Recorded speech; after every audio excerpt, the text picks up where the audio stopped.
Before us lies Aaru Village, the safe haven of the desert folk. Whoa, this landscape is really something else. What a cool place! Let's go check it out!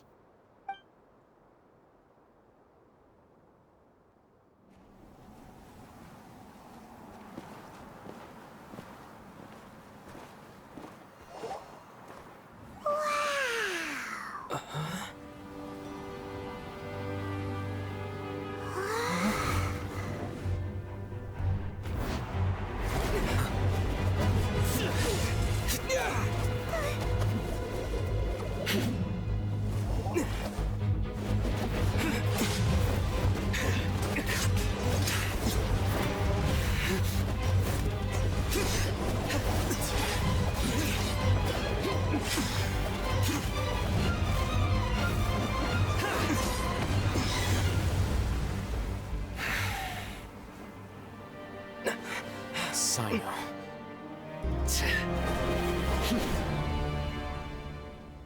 Unless my memory fails me, we have barely spoken 2 words to each other before now at the Academia. Would you care to enlighten me as to when and how I invited the General Mahamatra's wrath? Oh, Haytham. Do not think you can escape my judgment, just because you managed to escape my attack. Judgment? So that's how you'd characterize your actions here, is it? Or would elimination perhaps be a more accurate description? Had I used my full strength, not even this traveler would have been able to stop me. Though styled like an assassination, I sought only to ensure that my target would be unable to flee or resist. Standard practice for the Matra, as well you know. Seemed to me more like your own personal touch.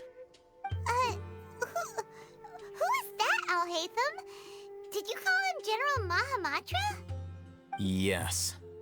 General Mahamatra Cyno, head of all the Matra at the Academia. He's a formidable hunter, and the ultimate nightmare for any who have committed academic crimes. You seem to have placed a lot of trust in Alhaitham, to the point of blocking an attack for him. If I were you, I'd never choose to side with him. I wouldn't believe a single word that comes out of his mouth. I have been pursuing this scribe for a long time. I urge you, stand back and do not seek to defend him any longer.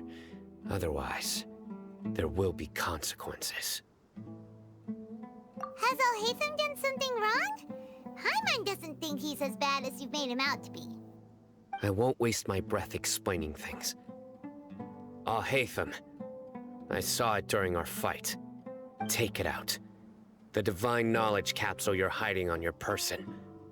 Unless you want me to retrieve it for myself. Very perceptive of you. Nothing escapes a Matra's senses. Wait, the divine knowledge capsule? Didn't it fall into the Matra's hands in Port Ormos? No wonder you speak with such confidence, Cyno. But I must admit, I'm very curious. What does this capsule mean to you? And why, as General Mahamatra of the Academia, are you all alone in the desert?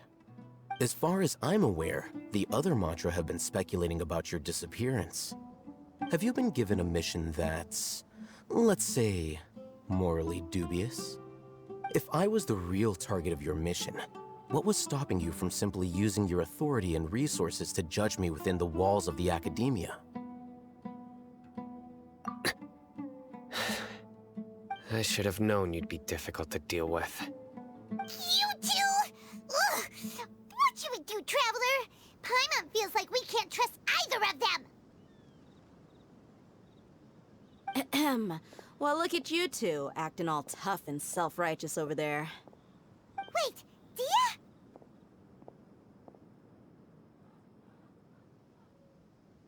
Great! Finally, someone that we can trust! You gotta help us out here, otherwise these two are gonna start fighting again! Yeah, sure looks that way. 2 giants from the Academia duking it out once and for all. Not something you get to see every day, that's for sure. Listen, I know you academic types love to fill up your big brains with self-righteous morality and lord your empty rules and virtues over each other. But how dare you bring your petty disputes into the safe haven of Aaru Village? It seems like someone's gonna have to beat some sense into your thick skulls until you finally learn to respect these grounds.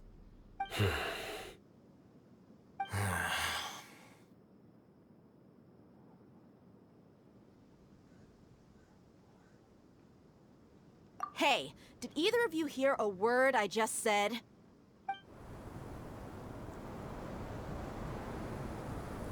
Whoa, what's going on? The wind's so strong! Is this a sandstorm? Paimon's gonna get blown away! Another sandstorm? What's up with these recently?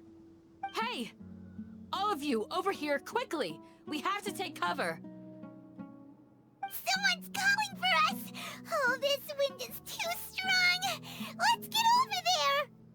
That sounded like Candace. Come on, you two. Jeez, are all of you academia folks such hard work? Move it! All right, stop yelling.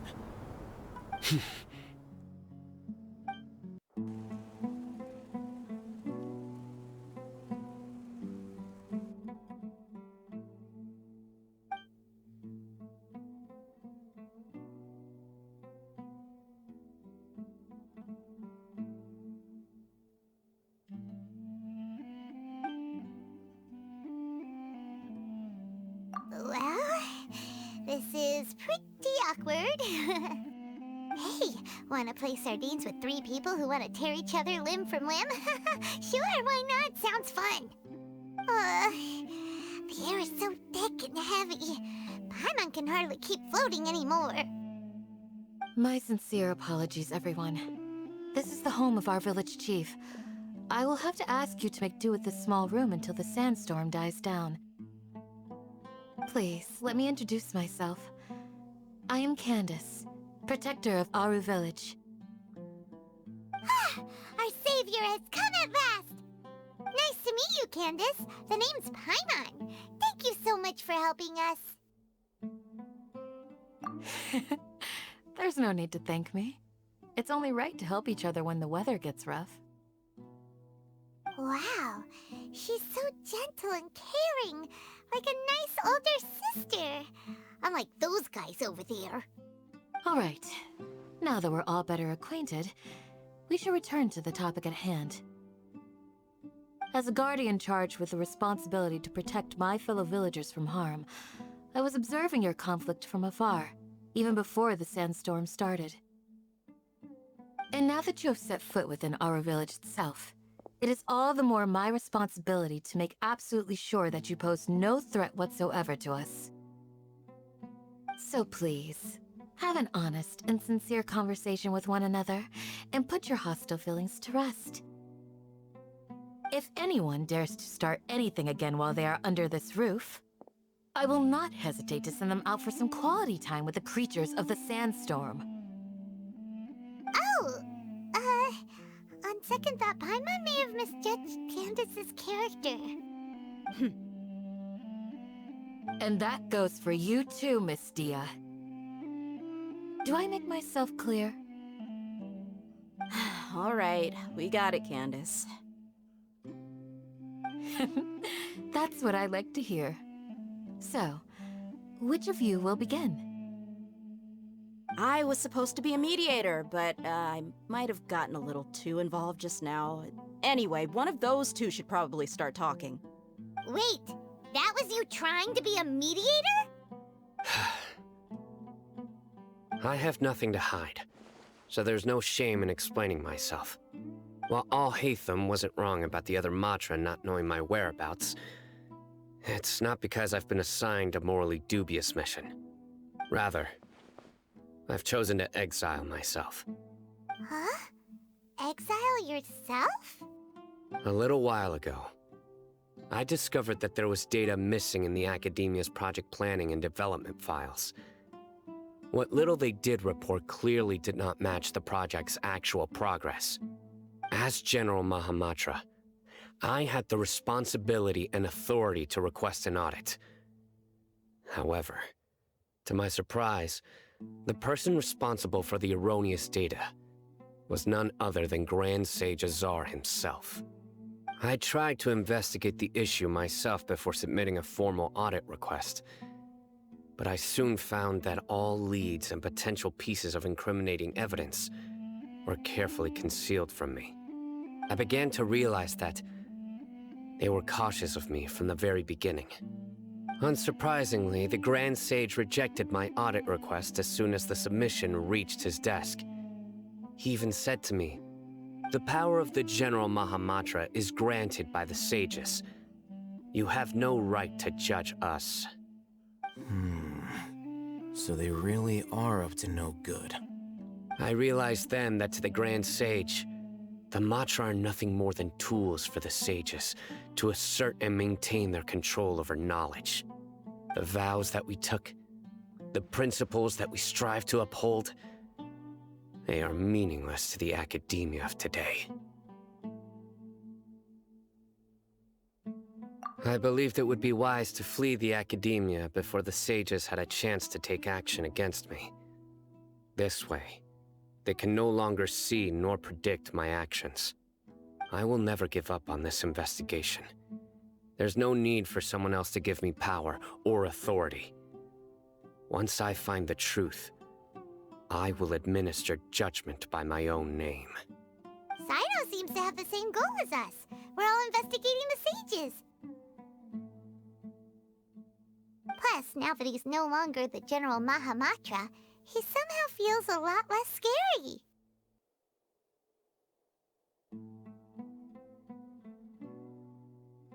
Well, Cyno, if that's your story, then why did you see Al-Haytham as a target? When I was investigating the matter in the academia, I overheard a conversation between Al-Haytham and a sage. The sages asked you to investigate a blonde-haired traveler. Do you dispute this, Al-Haytham? What? Like many parts of the project, this assignment was undocumented. Now throw in your suspicious behavior with the Divine Knowledge Capsule, and I think we deserve an explanation. Yes. I was indeed tasked with investigating the traveler. Al-Haytham? After all, the promised reward was so great that hardly any scholar could have refused. The sage told me, once you've completed this assignment, I can give you a glimpse of divine knowledge. A most enticing offer. Unfortunately, those academics don't know me at all. Their words contained one key piece of information, namely that divine knowledge indeed exists. That gave me all I needed to know. From my perspective, the sages are far from trustworthy. Think about it. Isn't it a little strange they're so willing to share divine knowledge with anyone, even as a reward? So, I began my own investigation following the lead of the Divine Knowledge Capsule. In the end, I realized my wisdom in committing to this rather than collaborating with the sages.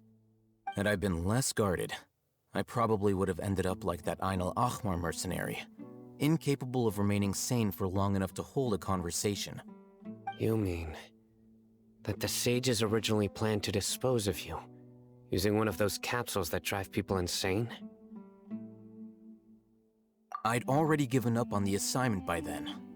I only told the Academia I was waiting in Port Ormos for you to appear so they wouldn't suspect anything. So it came as quite a surprise when I encountered my erstwhile target while investigating the Divine Knowledge Capsule. Criminals do love to talk about coincidences. Even though I ran into the Traveler by chance, I had no intention of providing assistance to the Academia. Also, you should remember, you were the ones who decided to follow me and strike up a conversation after I left that tavern. That's true. Al-Haytham helped us out at Caravan Rebat as well. Maybe he's telling the truth. I'm willing to apologize, if that's worth anything to you. I took the Divine Knowledge Capsule behind your back because I judged its existence to be a significant risk. I felt that it would be best for no one to interact with it before it had been properly studied. After all, Curiosity often proves to be the most dangerous thing in this land.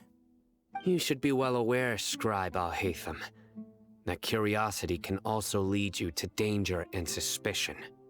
Answer me this. Did the sages share any information about their project with you? Have I not made myself clear?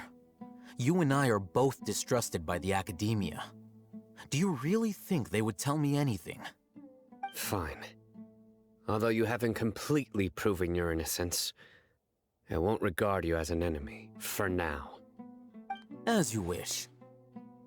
Mm-hmm. Good. I'm glad to see you two clearing up your misunderstandings. And now you, Deyha. I believe it's your turn. Oh, sorry. Whatever the boys were talking about must have been so boring that I spaced out. My situation is pretty straightforward. My employer, Dunyarzad of the Homayani family, is friends with the Traveler and is currently recovering from her illness at home. I had nothing going on, so I decided to return to Aaru village for a visit. I was actually looking forward to a pretty exciting time getting back together with everyone here. But then I saw these two random guys in the middle of a pointless argument. It ticked me off, and things went downhill from there. Is that all? Well, I will admit that definitely sounds like your style. In that case, welcome back, Deyha. That's more like it. I missed you all so much, Candace.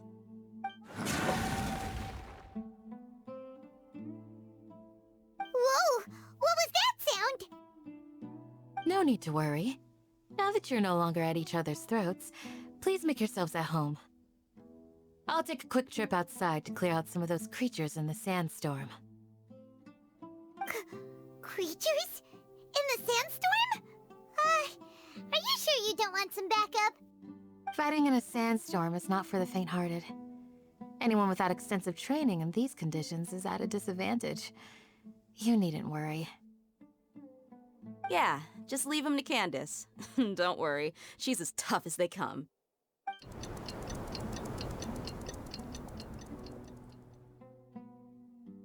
The wind's died down. That means the sandstorm's over, right? Candace still isn't back yet, though.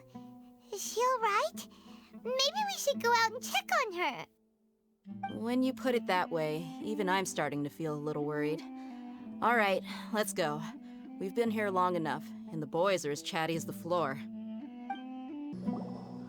Oh, Candace, you're still fighting? You've been out here dealing with these creatures the entire time? Yes. They just keep coming in waves. I've lost count of how many I've defeated. Before I realized it, even the sandstorm had stopped. Ah! Here comes another wave! Leave this round to us. I got interrupted earlier, but now I have something to take my anger out on. It's been quite a while since I've seen the Flame Mane in action. I'll leave these to you then. I'll be sure to put on a good show. Let's go! Check this out! Supporting fire!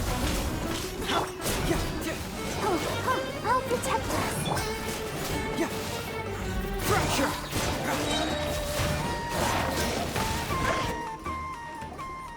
The creatures stopped appearing. Was that the last of them? What we fought just now was probably the aftermath of the sandstorm. So we should be safe for the time being. Well fought, everyone. No injuries, I hope. Huh? Who are you? Ah, my apologies. I haven't had a chance to greet you yet. I had my hands full taking care of the village's elderly and children. I am the chief of Aaru village.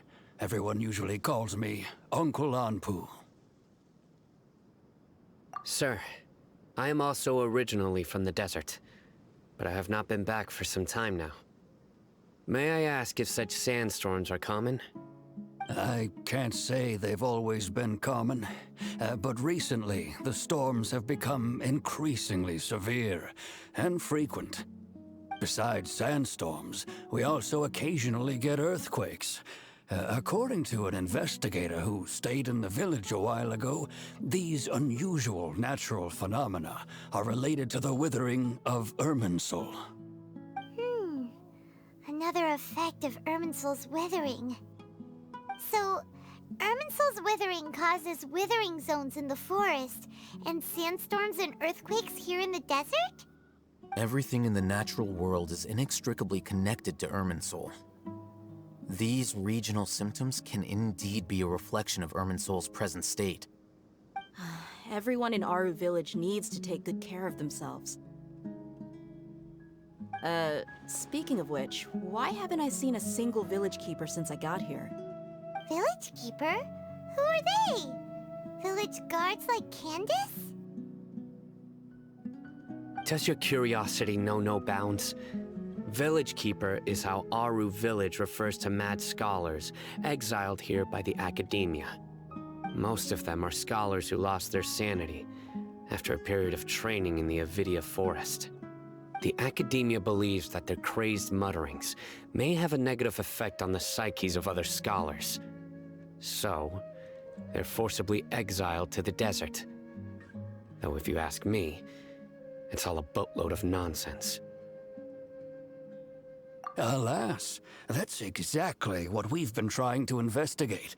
One by one, the village keepers have been mysteriously disappearing without a trace. But no one in the village has ever seen them leave. If you're planning to stay around the village for the next few days, I'd appreciate it if you could keep an eye out for them. I've had encounters with those people in the past. I'll see what I can do to help. The Matra are the ones responsible for their exile. Now that you're no longer with them, are you trying to alleviate your guilt and atone for your past sins? I'm fascinated by how you think. Mock me if you will, but if you are guilty, I will eliminate you, regardless of my position or identity. Oh, you're the former General Mahamatra. You must be an expert in these kinds of investigations. Thank you for your help. Is it because you're reminded of Hypatia? Oh, these poor scholars. First they lose their sanity, now this! We need to help get them back home, safe and sound. But, is it really a good idea to tag along with Cyno? You seem like you really don't trust him. I'll be grateful for the assistance. No doubt you will do a better job than some of my former subordinates. Let's start by finding a spot to share what we know so far.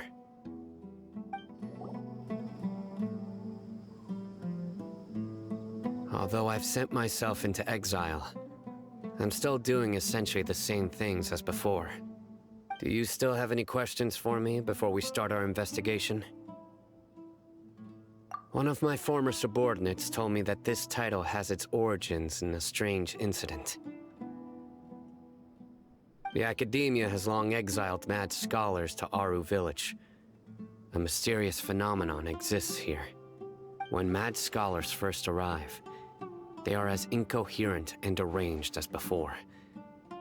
But after spending some time here, they invariably begin to calm down. Initially, the people of Aaru village greatly resented having to take in the mad scholars. But a strange incident one night changed that. Aaru village was struck by the strongest earthquake in living memory. Seeing buildings on the verge of collapse all around him, the then chief of the village was preparing to take everyone to safety.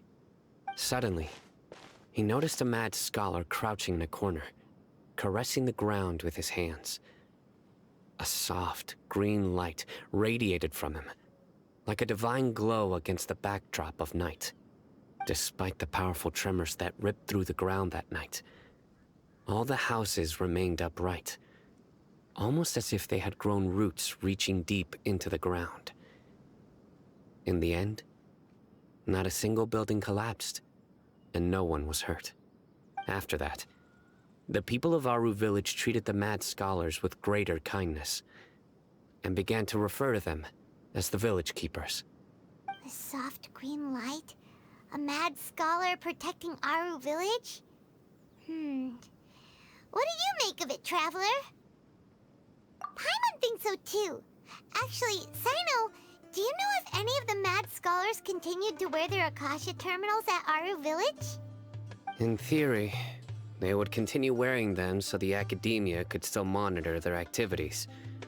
With that said, the main Akasha system would no longer have any interaction with them. Oh, no wonder! Everything makes sense then! Add in the fact that they calmed down, it was probably Nahida who calmed them. If you are able to draw a conclusion from this one story alone, then it appears you possess much more information than I do. So, what do you make of the story?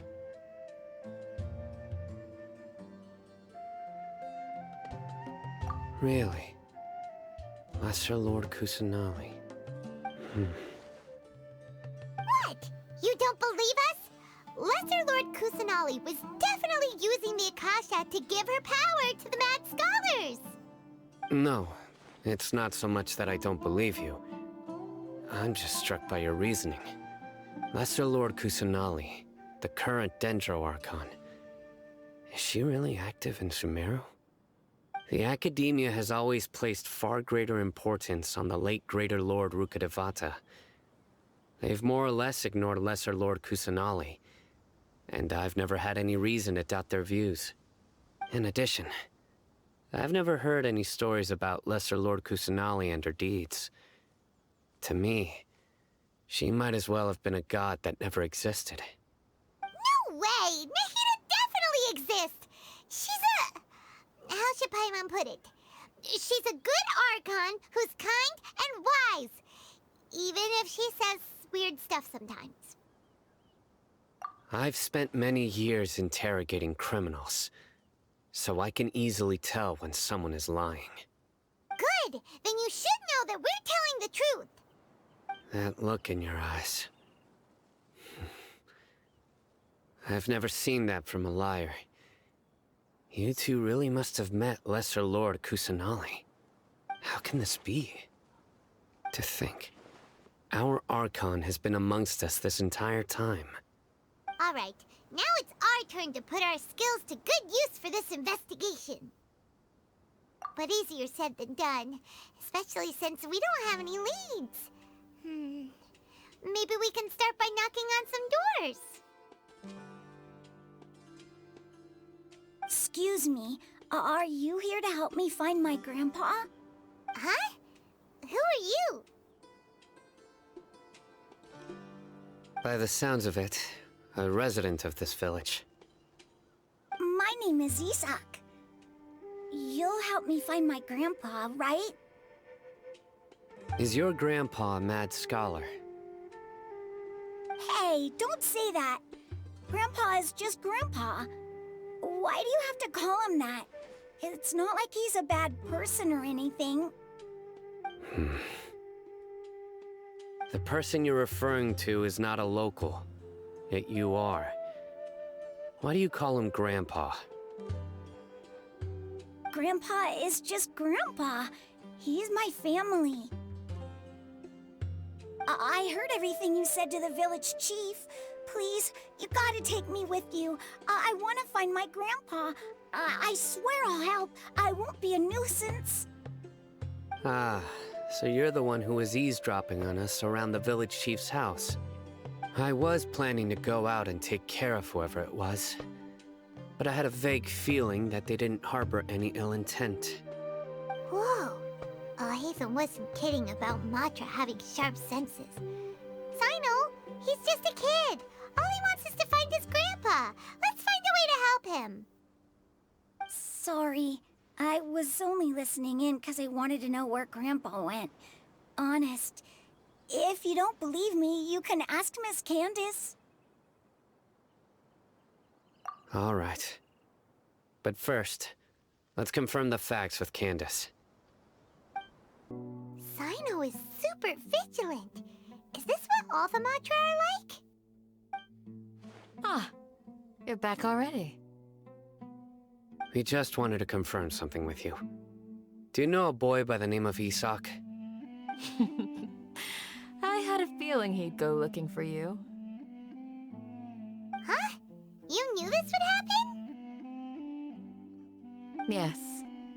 Although he tried his best to stay hidden, I still noticed him eavesdropping outside the window. He really wants to get his grandfather back. Isak's parents were both Aramite mercenaries who rarely returned to the village after finding employment in the city. He was raised by his grandfather.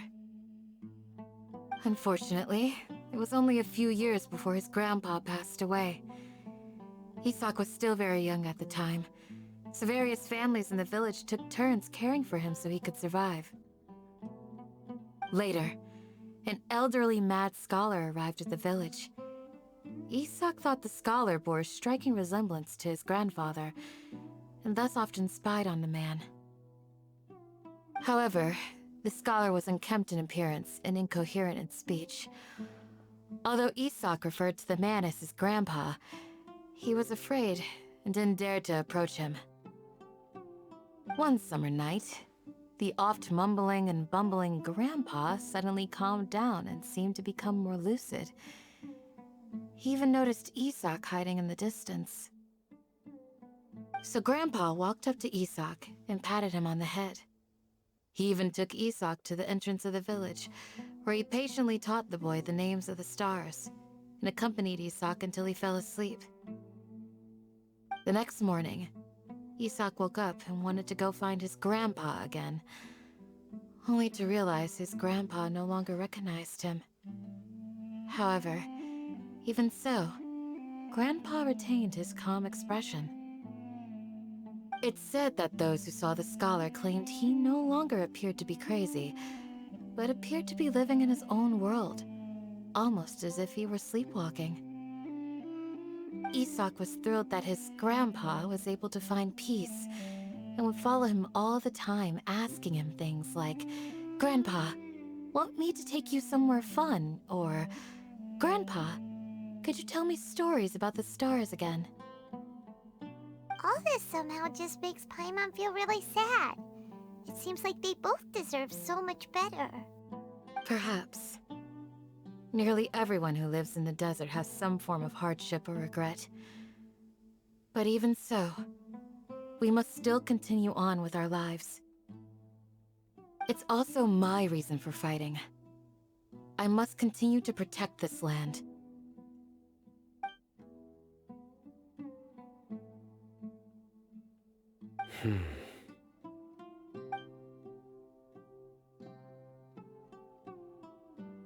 Maybe the people have always had a considerate god watching over them.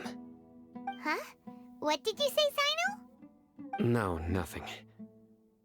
As long as Isak keeps his word and doesn't get in our way, we can take him along.